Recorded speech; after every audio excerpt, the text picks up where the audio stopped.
Mikael Granlund, Mikke on sulle Ville erittäin tuttu pelaaja tuosta pari viime vuoden takaa. Ja nyt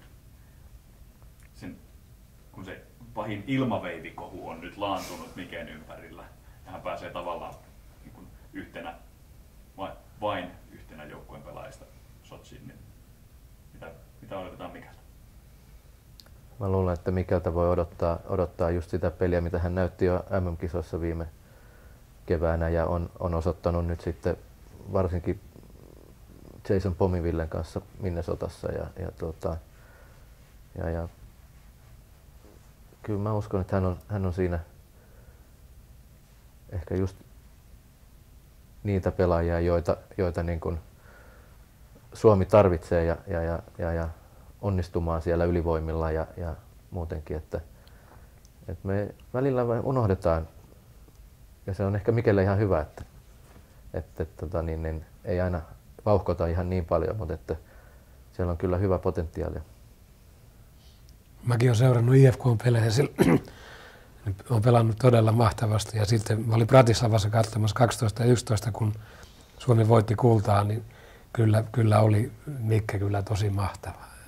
Aivan hirmu hyvä pelaaja, ja en näe mitään esteitä, miksei nyt pystyisi tekemään ihan mitä tahansa.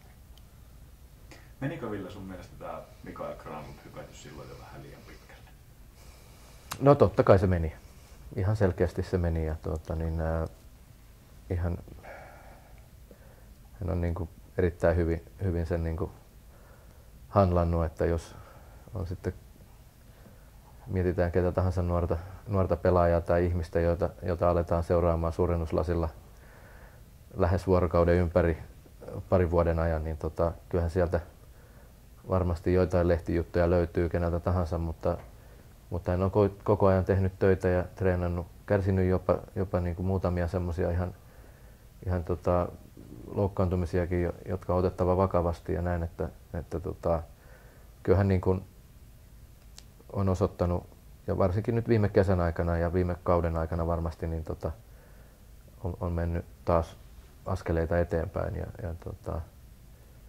ja jotka hänet tunsi, niin ei varmaan sitä yhtään epäilykään.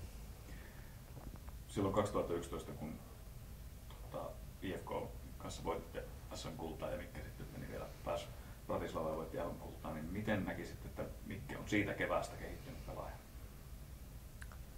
No varmasti semmoinen näyttää ainakin noin niin kuin kaukaa seuraten, niin entisestään se semmoinen peli-intensiteetti on nyt niin kuin noussut ja on siellä NHL-tasolla ja muuta, että kyllähän niin kuin siellä pystyy pelaamaan ja pelaa sentterinä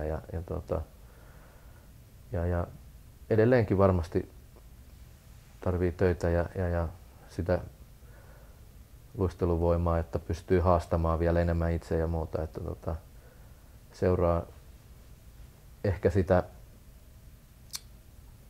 maali kautta syöttöjuttua, niin siitä ehkä näkee. Mä luulen, että se tulee vielä tässä vuosien saatossa vähän muuttumaan niin, että niitä maaleja on enemmän.